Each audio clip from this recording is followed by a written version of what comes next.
Hello, guest. As a special favor to me, will you slate your name for me? Oh, yeah, totally. Julie Tucker. Great. Hey, everyone. My guest today is the highly acclaimed casting director, Julie Tucker.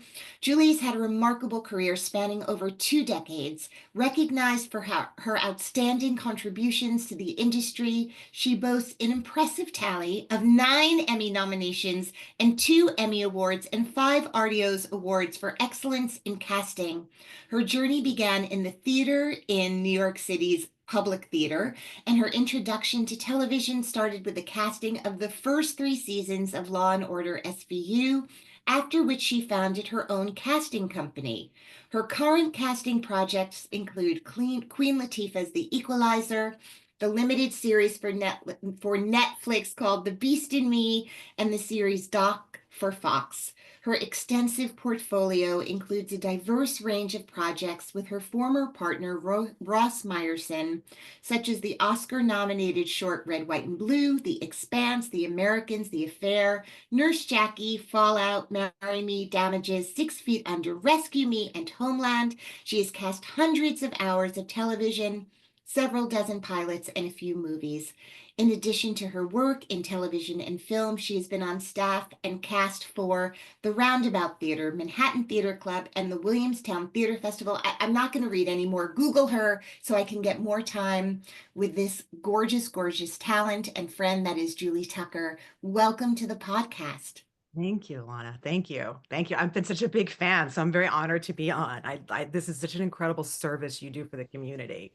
Thank you. It's so funny how I always have trouble reading the bios of the people I love most, and I realize there's so much pressure on me to do it well that I suddenly will have to go back and re-record your bio so that it's more eloquent and fluid, because it is sort of overwhelming to me to think, A, about how long I've known you and what an incredible champion you were for me and so many of my friends when we were starting out, all of us together, you and I together in our respective lanes.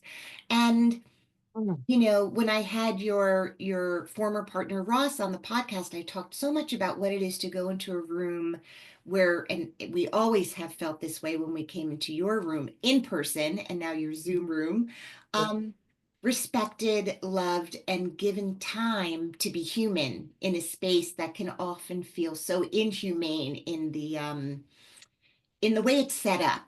And, because you can say it's not your competition, but you've just left a room filled with unbelievably talented people in the waiting room. And you can hear them do their thing. And then you have to go in. And it's just the strangest, strange. It's not like a dental office waiting room. It's a very different kind of waiting room. And from day one, you guys have made the entire experience joyous and like, hey, do you want to hang out with old friends? Come over to our offices.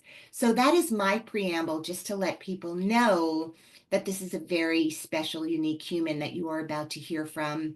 I want you to just share a little bit, if you don't mind, about what made you fall in love with casting. And then I want to talk about this incredible book that you've been working on that I talk about a value add and service to the community. I think talking about your experience of the audition process and being human um, will be such an incredible thing for my listeners to hear. So, welcome. Why do you love casting? What's kept you in it for so long? And what brought you to it in the beginning? Uh, well, I stumbled into it. So, my directing teacher had said there's a great internship at the Public Theater in casting. And it's 6 months, and it will give you an overview of theater and just a great entree into the New York theater scene. Because, like everybody who arrives here, um, how do you get access? Right? Um, and so I got really fortunate. I got this incredible internship at the public. And underneath, like I was working for Rosemary Tischler, um, Nancy Baccioni, Jordan Thaler, Heidi Griffiths, and also this incredible woman who started there, but then she relocated to um, LA, Nikki Valco. So that was my entree.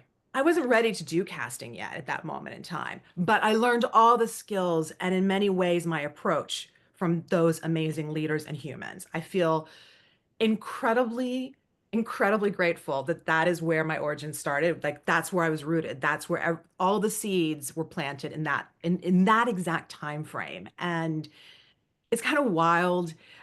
You have kids, I have kids, but it's like, you kind of realize like, especially kids in their 20s, like at this point in time, so much of their life is just kind of forging and figuring out. They don't realize what's also being planted and like the people that they're so fortunate to come across during that time and the influence they have. And in that moment in my life, I'm still so, what do I do next? How do I, carve out my path? How do I continue to sustain access, much less pay bills eventually, do grown-up things, an adult, be it, adulting. So it's at this stage in my life where I just feel so fortunate that that's where I started at the public, surrounded by, you know, now I'm gonna, Raul Julia was doing Macbeth, directed by Richard Jordan. Kevin Kline was doing Hamlet. I mean, I had basically land in like 16-year-old Mecca. Like this was like 16-year-old me was like, I can't believe I'm here with everything that influenced me. Joseph Papp, a chorus line, like everything that brought me and sparked my interest in the theater, I suddenly was surrounded by. And so that sparked my love for it. But from there, I went on to work with directors. So speaking of my childhood, I went on to work for Martin Charnin. When I met Martin Charnin, who's the lyricist, director, creator of Annie, I was like, I've known you my entire life. I think he thought I was stalking him. I was like, no, I was that girl who, went to see Annie every time we came to New York. I grew up in Tallahassee, Florida. And um, every time I came to New York, we'd go and yeah, I'd always see Annie. I'd always wait by the stage door, have people sign. I was just like obsessed. And I also was that girl that would roll out of bed and basically sing the entire cast album before the day started. I don't know how my parents survived because I mean, like I belted. I was a belter. Like that's how I would like just wake up and sing The Sun Will Come Out Tomorrow, maybe Far Away. So when I met him, I felt like I had known him my entire life. Wonderful. Great connection. And so I worked with him on several projects. And in between all that, I had these skills I had learned. I couldn't waitress, horrible waitress. I mean, I could answer a phone beautifully, but I couldn't go work for an accountant's office. I couldn't balance a sheet because we didn't have the technology Right. we have today. Um, and but I had learned this skill from this internship of how to be a casting assistant. And so I would go to various offices like Meg Simons, and when their associate or assistant was gone, I would just float in and fill in for them. And so I'd travel all around New York doing that. And then eventually I also got into the agency world. There was an agency called J. Michael Bloom at that time. And so I became like the floater there. I like worked in every department, which was really cool because I could get an overview of that side of things and see what they did. Um, and eventually, all those paths led to a job at Manhattan Theater Club. Nancy Piccioni had moved over there, and they were looking for an assistant. And so I met, they had me read, hold on, Sylvia. Sylvia. It was A.R. Gurney's Sylvia. It was a production they were doing, kind of put together like lists. What is a list? But I did a little list, creative, fun, of like who would play. I think Jessica was already locked into it. So they were curious about the other roles. And so I made little lists.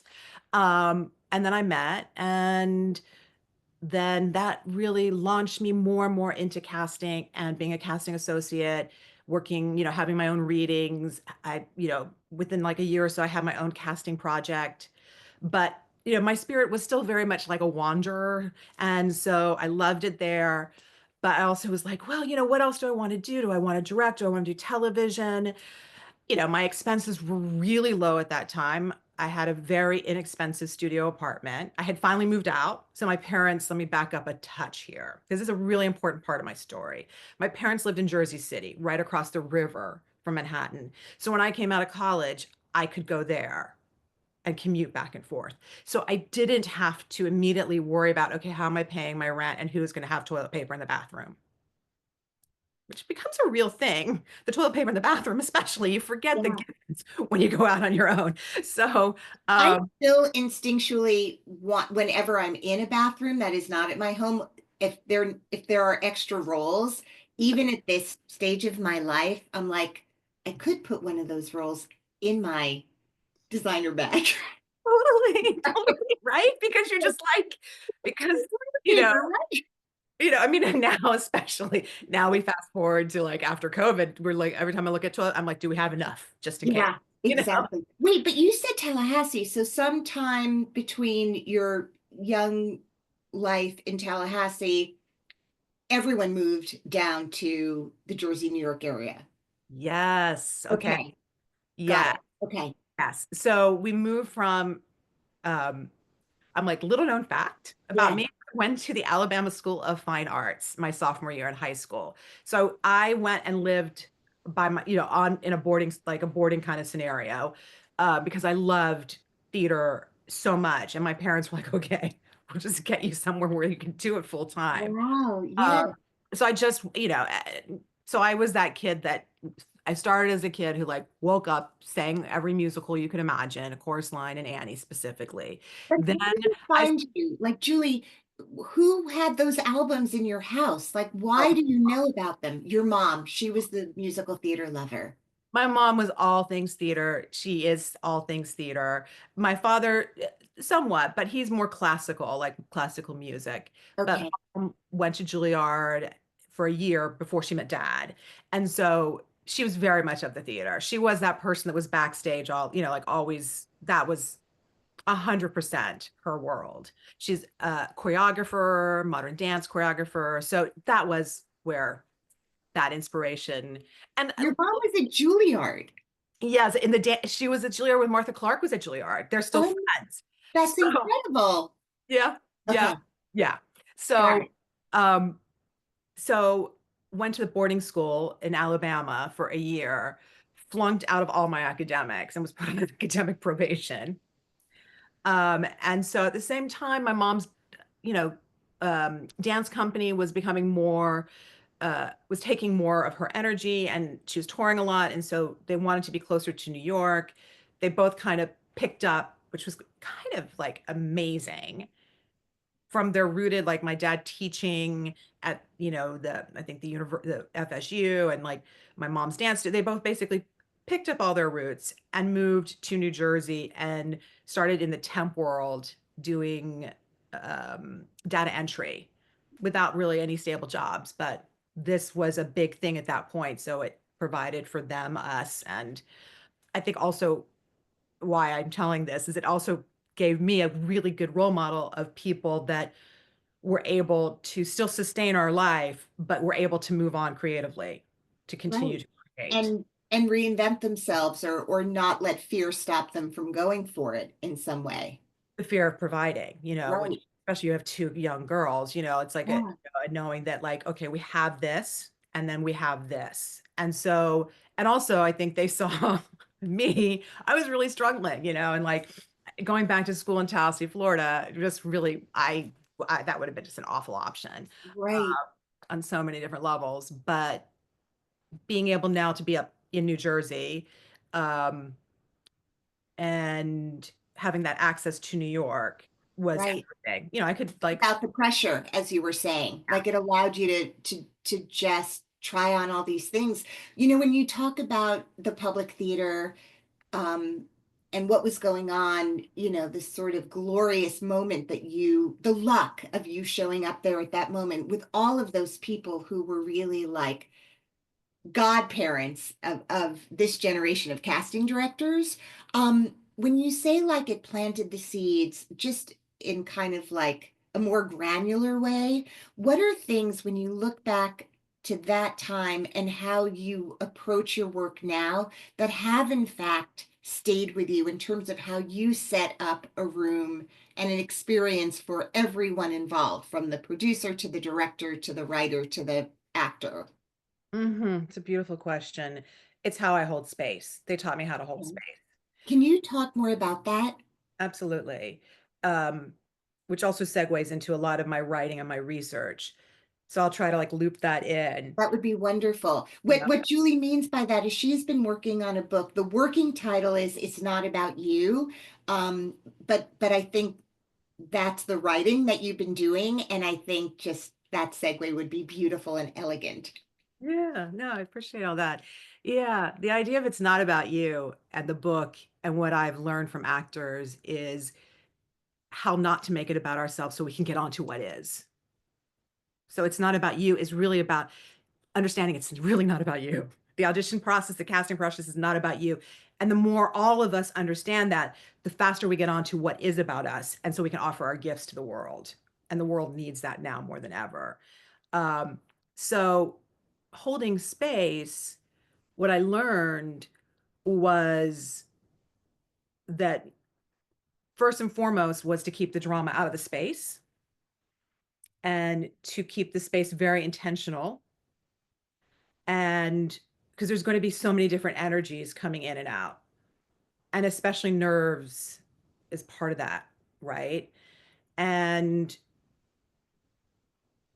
working for those incredible human beings really kept me connected to my humanity in the process and created a space for myself.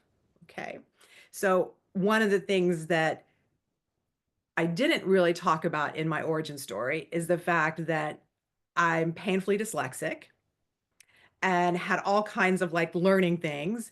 And I grew up in a time where there weren't diagnoses, where it's basically like figure it out. And that's okay. It's okay. It's Right. who I am today. It gave me what, but as a result of that, uh, navigating it took a lot more for me to figure out how to navigate. And so landing in this beautiful space of artists who are casting directors, Jordan, Heidi, you know, and Nancy really gave me that opportunity to stop working so hard at covering this other part of my life that I had to in order to get through school, um, and be able to drop into work and to actually get into the work and to see other people do the work, which is a lot of what an actor goes through in the audition process. Right.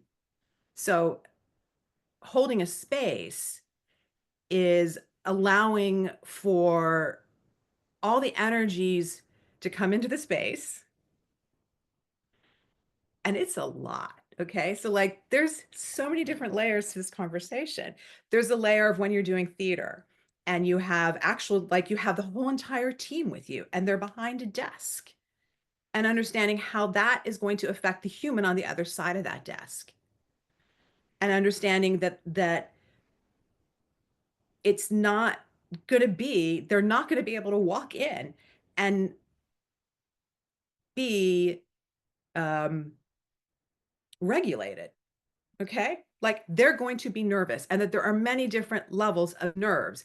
And asking an actor under those circumstances to not be nervous is not that's like asking to like take a part of your brain and leave it somewhere. It's not possible. Right. Right. And so the more focus that would suddenly slip into, okay, how do we calm them down or how do we make them not nervous or all that stuff actually just continues to feed the nervous system. Right. So there's a survival instinct. So all those reactions that we all have that we're all like, I just want it to stop. And we beat ourselves up for because that's Right. what we live in, because Right. somehow we are supposed to be able to fix it. We never actually stop to realize the most important thing. It's all in service of our survival. It's actually never been the big bad, the nerves. They've always been our friend. Unfortunately, the more we try to pacify them, even like when someone's like, just breathe. I'm like, just breathe? That works for some people. It never worked for me. And it Right. never worked for any actor that I tried to be like, to. They were like, they were like, can I just get out of the room?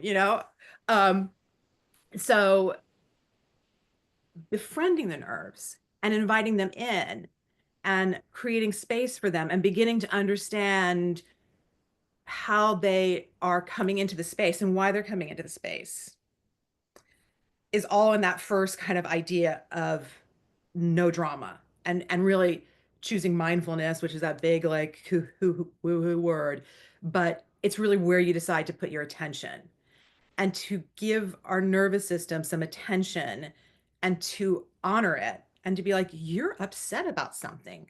What are you upset about? Because I'm a gatekeeper and I might be like Like, this is me right now. And you're like, okay, she seems really cool. Why am I nervous in front of her? Because I represent something else to your nervous system. And your nervous system and what I represent to it is not conscious. It sits in what Stephen Porges coined this beautiful word called neuroception, in this little pocket that's just outside our ability to perceive it. It's a big thing to honor, right?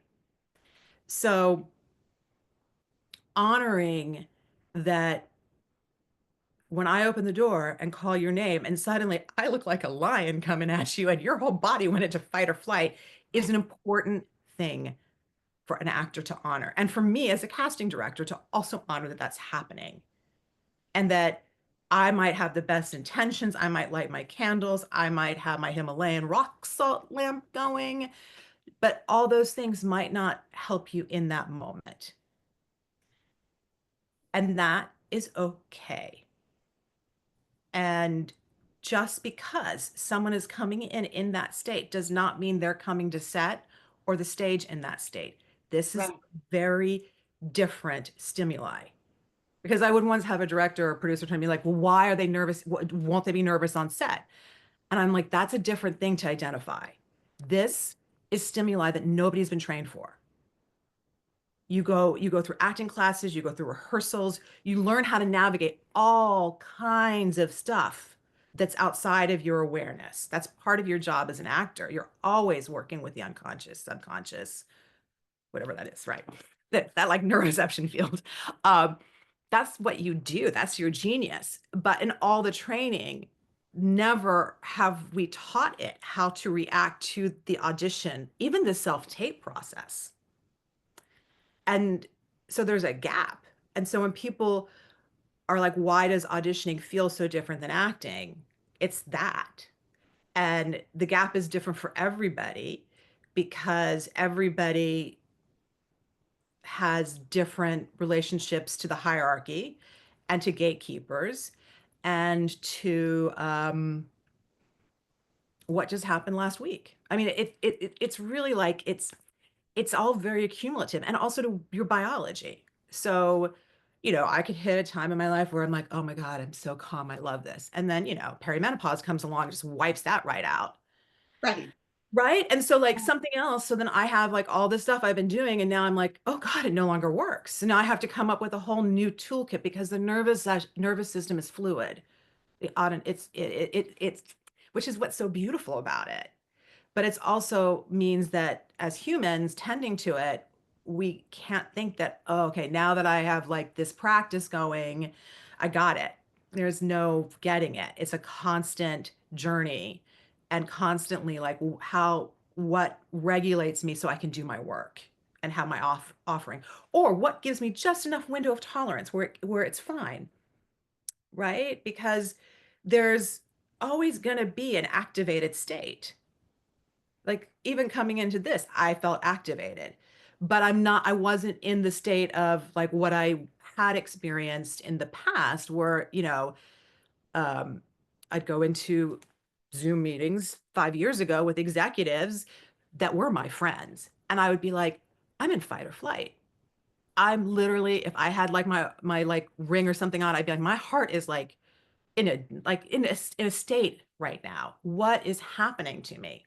So I had to go back and unpack that and find things that would work for me to understand that as well.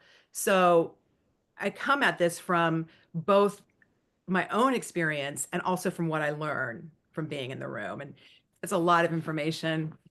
So, well, it's first of all, it's just so incredible to be reminded that everyone in every aspect of the thing is human, right? And how people deal with their nerves, which we'll just call them that because that's a word everybody understands, from you to the director to everyone involved. Everyone has some form of this. And so how do you create, to your point, both for yourself and in your case, you're also the host of the thing, right? Mhm. Like you're like the host. And I guess what I was trying to say is earlier, like you're a great host. Like you Mm. have a very natural understanding of how to make a space very welcoming, but there's so many pieces to it you can't control, which is the other people, right? You can light your candle and have your, smelling salts for the people who pass out.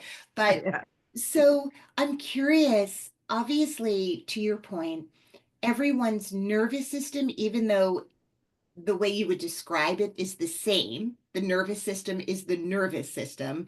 Everyone reacts on like if there's like a graph, right? Everyone depending on what happened that day or depending on who they are. So, do you actually I mean, I wonder, is this something you talk about with confidence in the room before actors come in? Like, are you at a point where you can tell the people you're working with, this is like how I like to run my room?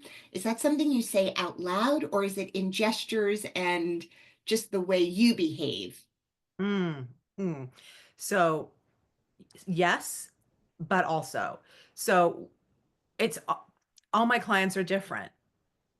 So, and they all have nervous systems as well, right? Right. You do, because they're humans. Yeah. Totally, totally. And they're all going through their stuff too. Um, and everything reverberates off of each other, right? It's collaborative that way. Um, so yes, I will set up a room very intentionally and remind people of it. And so if I'm in a space, there's no table in my spaces. There's no table as much as I can humanly, unless they come in and And you sit. control the furniture. Right, exactly. I control the furniture as much as possible, except now it's trickier because we don't have an office. So I pop into a space and there's a table there, and I like, suddenly the producers move the table. They're so oriented to creating that space. And some of Yeah, it is their boundary too. They need some distance to have some objectivity so that because they feel also they're empathetic or they're totally not, everyone's a little different, right? sure. Go with the goods, but Yeah. like, so they need space. So when it's up to me, there's no table. It's a really simple room. It's a camera, myself, and a couple chairs. And the chairs for the actor to use. And that's how that room will feel. If it's a Zooms are so hard. I'll just Mm, be really honest. Like they're the hardest things because it's really hard to support the actor in regulating. When you would come into the room with me, I can help you regulate. I can. Do you know what I mean? Like I can help you by when you do your slate, by really grounding you in a slate, by just being, take a minute, just feel your feet, ground your, like I can signal people. And the really interesting thing about the art of casting is meeting people where they are. So, and I felt like that's what I learned at the public too. It's like, everyone comes in with different like vocabularies of acting and schools and methods of working and nervous systems, right? And so it's like, how do you meet them where they are, but at the same time maintain your own boundary so that they're not, so that energy is not um completely and utterly becoming internal. You're not taking it in.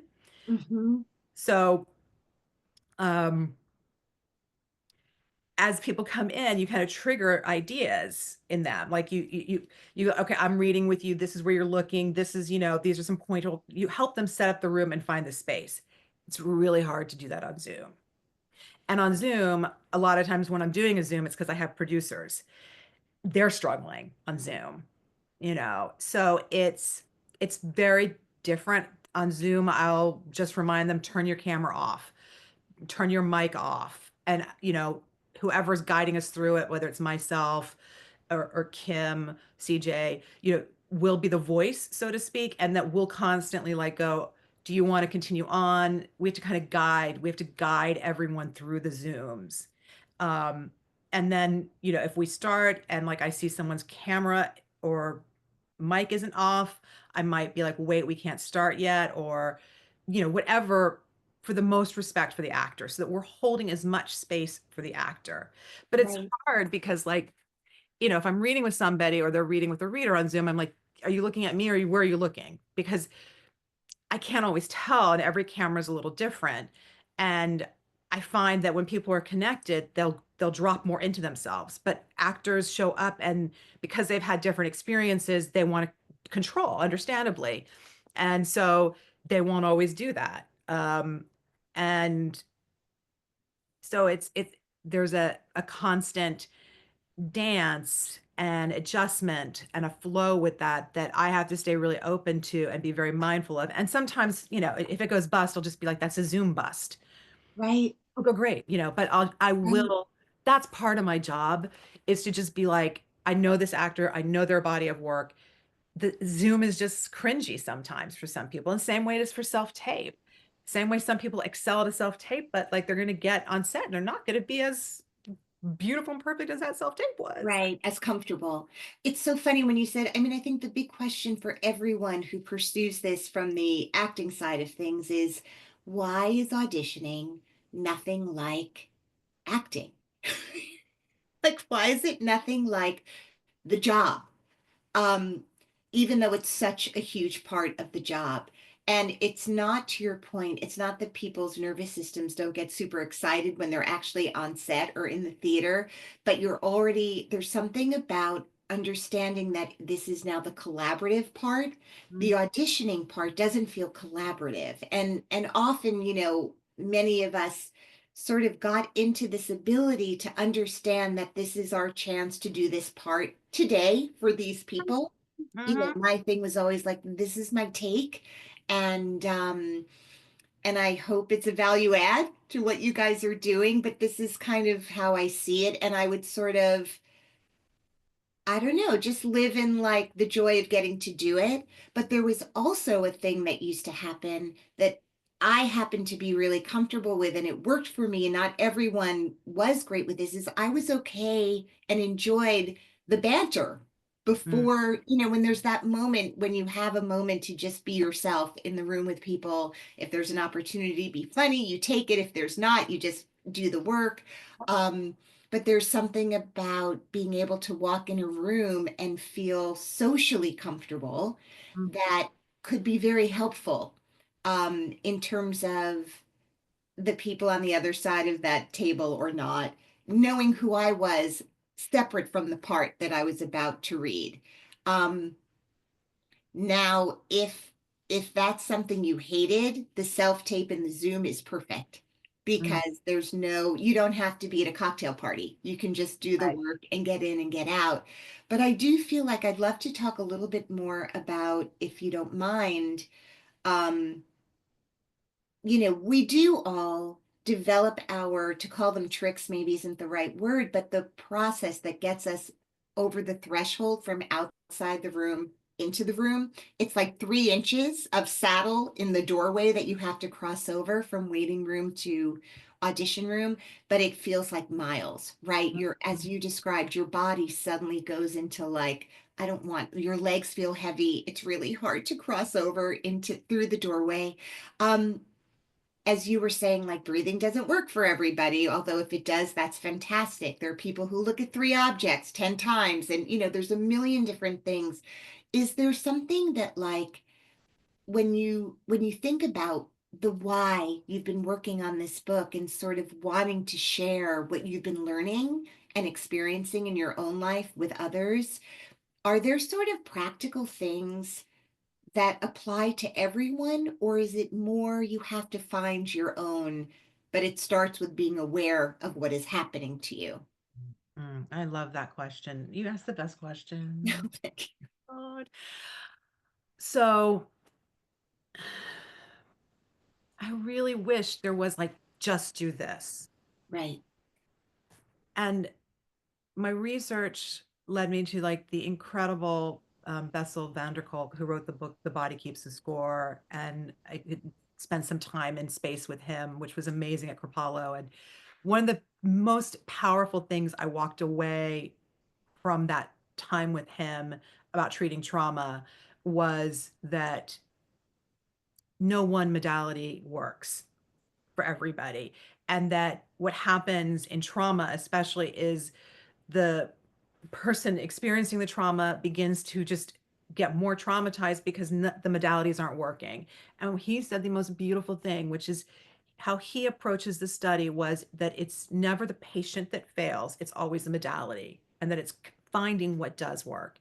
And that is how I feel for actors, artists, anyone that's creative, anyone that's like even in a business world where they're struggling up against a response, right? And we've labeled that as nerves, but it's a reaction to something that's going on. So there are a host of modalities to play with. But before one starts playing with those modalities, and I really hope the word's modality because I speak in typos and I'm just having a moment. I'm like, methods, right? Yeah, yeah, Modalities, right? yeah. Um, so when one is, looking to really, it's really like the pathway to authenticity is what we're looking for, right? Mhm. And so as the person that sat on the other side of the camera watching people cope with crossing that threshold, one of the worst things that people did was cloak, right? They would put on something else. That's not the Right, conversation. That's not only that. They would have to act. And the whole thing about, the work ultimately is not acting when you're acting, right? So like I needed to see them. And so as they're cloaking to cover to cross that threshold, I was no longer able to see them to figure out are they right for this role or how would I cast them down the road. right. So what what I always wanted to kind of rewind, send them back out the room to begin their work, to begin to understand that they have an autonomic nervous system, right? And traditionally that autonomic nervous system is two pillars, parasympathetic and sympathetic, with sympathetic being fight or flight, activation, and parasympathetic being the rest, digest, kind of that side of things. But to also understand that uh, there's also a new way of looking at it that Stephen Porges with the polyvagal theory introduced with trauma, especially, which is that it's a three pillar system. And the point of understanding the three pillar system, which is ventral, dorsal, and sympathetic, is that you need aspects of all of them, right? And so ventral, which was what Stephen Porges really brought into the polyvagal theory. I'm really trying not to geek too far out in the science. Stop me It's at fantastic. I can't believe that you've become a doctor since I've last seen you. I really wish I It, had more time it's to do it unbelievable. because I Yeah, would really love to like deep dive into it, right? As more than I've done because it's incredible and it's all around the vagus nerve. So the right. vagus nerve, right, it starts at the back of your cranial and then it kind of goes through the neck into the heart, past the heart and into the gut. That is the longest nerve in our like I believe in our body. Um, it's been called like the wandering nerve. So the polyvagal theory with ventral is really about connecting to that part of ourselves, which is what you actors do all the time. It's all the work you do. It's the vocal work, it's the Alexander technique, it's all of that lines up with the vagus nerve and to put yourself in the space to walk on stage or go in front of the camera. So Right, it's connecting that process back to the audition and not separating the audition so much. To do that, we have to unpack it more. We have to see the systems we're operating in and how they're affecting us, how they're affecting this huge system we have, the nervous system, right? But we have to see the systems we're operating in. So we have to see, okay, what does this person represent to me versus that person? You begin right. the exploration of like, okay, when I go in, like it would happen to people just coming into seeing Ross and myself. They'd have one reaction to me and one reaction to him. And so that is something for people to investigate. So why do you feel more comfortable with me versus him or him versus me? Do It's you not, want me to answer that? go ahead, go for it. No, I'll do that off camera. yeah, no, no, totally, totally. But yes, I actually can understand why. Yeah, I understand 100% why. I get it 100%. And and so it starts there as the actor really becoming conscious of that area of neuroception of and that's back to Stephen Porges of right. why am I feeling this? And if you hear one thing I say a lot is why am I feeling? Why am I feeling? Why am I feeling? Not why am I thinking? Why am I feeling? Because one of the other things, and I guess this would be along with the idea that keep exploring and unpacking, and I have a list of things that one can play with, right? that I put in the book from just working with actors. But in addition to the exploration of all this, I think one of the biggest things I would reframe is, our reality is not always based on what we feel. Like there's that saying, we think, therefore we are. I think that's basically informed most of our modern society. What if the word think was simply changed to we feel, therefore we are? Mhm. And when you come at things from the nervous system's point of view, you begin to think, oh my God, the feeling starts. And then the thought happens to kind of justify, explain the feeling and to kind of communicate it to ourselves. It's not necessarily all the other direction. The bidirectional nature of the nervous system is not always top down, but bottom up. Right. As one shifts into that, one can begin to have a lot more compassion for oneself going into the audition and begin to say, okay, bless you. Um, uh, to say, what I'm experiencing right now is actually nothing to do with my belief in myself as an actor. Of course, it's nothing to do with actually how I feel about Julie going into that room. What I'm experiencing is that, she's just representing something to me that my body is like, is trying to get my attention about for whatever reason, whether I have to unpack, oh, she reminds me of my crazy aunt, or whether I have to, or not, is not always, one doesn't always have to identify the actual incident of like what this person represents. One has to honor, oh, they just represent something to me. Because here's the messed up crazy thing is we can't always figure out what that is, Right. especially with trauma. Like it's buried. And like that stuff is like stuff that like, one has to work on in a whole other world. But one has to recognize that it all comes into this. Um, and it all affects the energy of the work. And so I'm trying to wrap it up with something like this. And I think it goes back to even when I talked about with myself, which is what ideally my wishes for all actors is that they understood how their operating system is working so they could get on with their work more. Because I think what happens is the operating system is so loud because that's its job.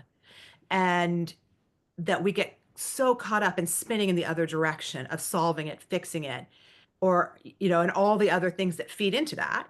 There's so many things out there in the world. Social media is a huge one, and tons of people with tons of different solutions or hustles about it. And so we start going off in that direction, and we lose sight of the work and the calling and the authenticity and our voice. And as we lean more and more into our nervous system, the more we come back to the voice, because that is what it is. And as those two things start to connect, it's a beautiful experience. It takes time because one has to sit through things that one has been trying to fix. It Right. takes time to create that and to be like, I'm on a call right now and my heart is going crazy and I'm going to have to speak. And I'm like, well, thank God it's Zoom because I can go like boom, boom, boom, boom, boom. Because tapping like, right, the is a great thing to do. I can't do the whole Very like, clever. Right. You're not doing this one, but you're right, doing right, right. exactly. I'm Right. just not going into it. So I prime Yeah. myself, and then this is cueing me. And Mhm. then, gosh, like 2 months into that project, I'm not having to do anything. I'm settled, and I'm like, wow, this is amazing. Oh, wow. Now I'm more present. Now I'm more able to participate on even a higher level of that conversation. Now I'm able to, like, even what you said, how do I set up the room for the actor?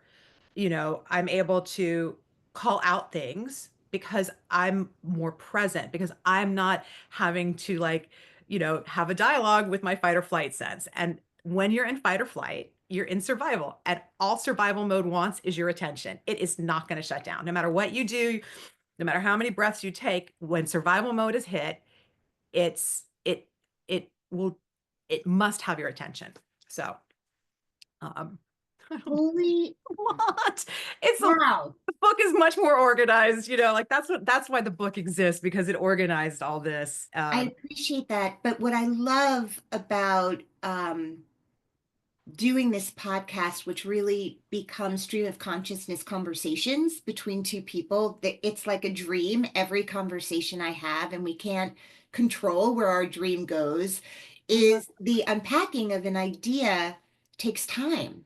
And yes, I appreciate that at the end of a creative person's road is a organized piece of material that I can then digest. But to me, I'm as interested in the process of getting there and as getting there. And so, I've had so many thoughts as you've been talking, and the word that you just used that kept coming up for me is compassion. That if Mhm. we could all of us have more compassion for ourselves when we behave in a way that we wish we're less human, Mhm. or could control when the feelings come up, because all of those feelings that you're talking about are so alive and so helpful in service of the work. So Yeah. everything you're describing is exactly what you want to have happen when the material is in your hand and you're performing it, right? You want to be alive in all of these ways. You want to be vulnerable and angry and scared and protected and open and Mhm. just alive. And Yes. so for me, the joy of getting to be at a certain point in my life is that I know now that I've never died because of a bad audition. I Mm. actually have proof so far. It could change tomorrow that our body thinking we're about to die. I actually know it's never Right. happened. And Right. so there's great relief, but really it's taken me a very long time for not just understanding that intellectually, but actually to for my whole body to understand that no matter what happens, the worst thing isn't going to happen. Mhm. Only thing that will happen is I may not get the job. And often that's been predetermined before I even walked into that room. As we all know, as we get older and understand that there's an offer out while we read, and that's okay. And Right. someday you get to be on the list where the offer is. And until that time, you're here so that if it's not this one, it's the next one. Like there's so much pressure off of ourselves when we realize that the audition rarely is a connection to the job, but when it is, it's bliss, right? Like when it actually is, it's bliss. And that is often true for many of the things that people get to read for you for, which is guest stars and co-stars and things that are not going to appear every week, perhaps in the thing.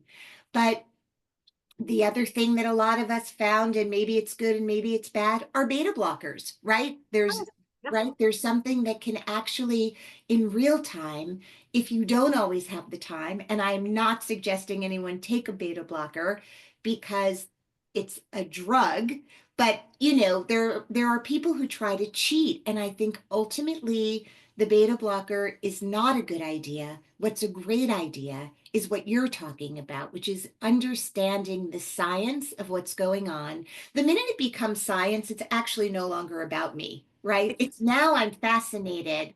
just human. This is It's just you're human. just Yeah. being. You're And and the acting of it all too is that's it's the same.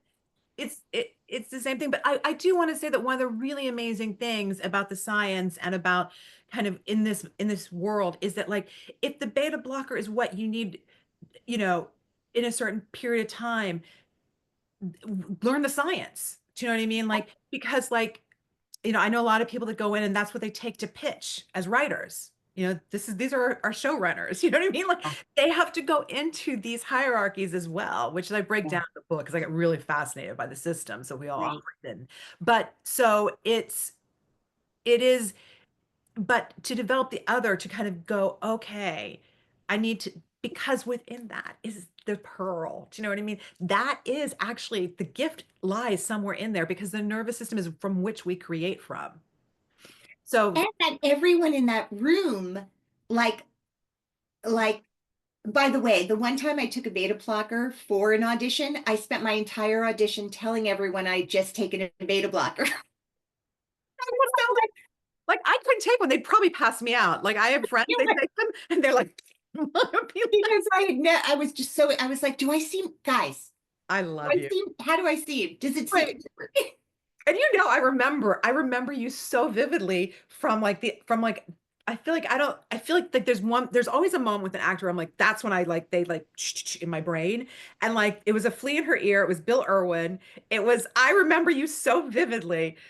And then I have like other memories of you and Dom at the roundabout and in space. It's just wild. But I don't know So why. funny. She's talking about this play, and Dominic and Bobby Cannavale and all these amazing people ended up doing it. And I ended up at the very same time getting cast in You're a Good Man, Charlie Brown. And I remember Bill Irwin coming to the theater and me telling him, like, no joke, I was so torn. And he's like, how could you possibly have been torn? Like, you're Lucy and You're a Good Man, Charlie Brown. But I was like, no, work with Bill Irwin, we would have, I mean, I'm sure you felt that way. You wrote in your bio that one of your greatest moments in your career was working with Arthur Miller on the 1990 production. I, Yeah. no matter where we are process, we are in a room often with our heroes Oh my and God. those like pinch me moments where like I'm now understanding like Tallahassee Julie um sitting, behind a table probably because I just had dinner with Michael Mayer who told me a hilarious Arthur Miller story about Ann Muir coming into the audition room um while Arthur's eating a sandwich, and I'll let Michael tell it on the show again. But anyway, Julie, this sounds incredible. I think the demystifying of something is our superpower. And 100%. knowing that everyone in that room, from you to the writer to your assistant to the director, everyone's nervous system is going through the same thing. And I think the more we can just understand and be in community with each other, and this is Mm, all unspoken in the moment, right? It's just me walking into the room, understanding that everyone may be tapping under the chair or table or iPhone. Like we all have, yes. and I do think we are in a world now where everything is as rushed as it always was. Like everything is moving so quickly, and maybe we're in the room and maybe we're on Zoom, but I do feel like there's a language that we all share now, and it's still new in a way in our culture, is being in community with each other, which doesn't mean I'm going to take up space in my room talking about how I'm feeling and how cool is it, because I bet you're feeling the same way. But Right. Right. just right, that's not what we're advocating for.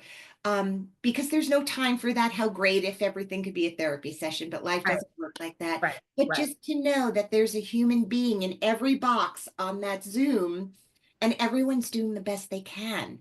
Yes. And I feel like if we could just remember that we're all doing the best we can and no one's going to die, that Yes. we could actually make something beautiful together, whether it's in the moment of the audition or if it turns into the job.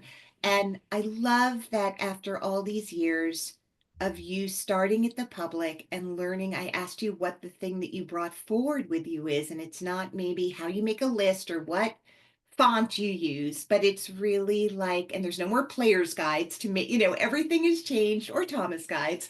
But the thing that hasn't changed is this is a really human career.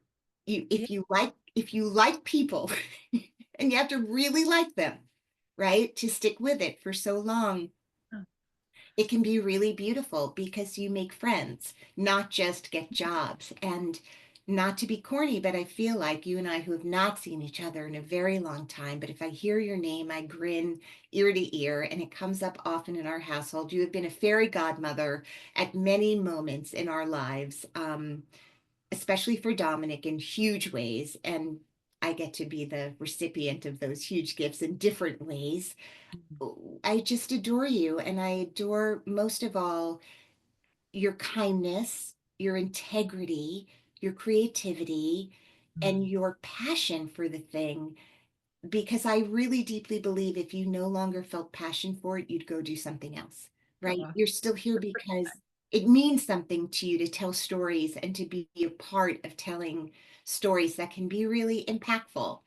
And mm, I've been on all sides of that, mm. from being in the thing to watching the thing. So to know you're out there, making people better in the room and on set because you give them so much love. You give them so much love in the process, and we all want to feel loved and Mhm, appreciated. And mhm. that's your superpower. You make everyone feel appreciated at every step of the journey. And that's not everyone. Not everybody does that. And you're so vulnerable and Mm, honest about who you are in the process. Even you're sharing that you're dyslexic, which right, is not, taboo, but right. we grew up in a time where there wasn't even a word for it.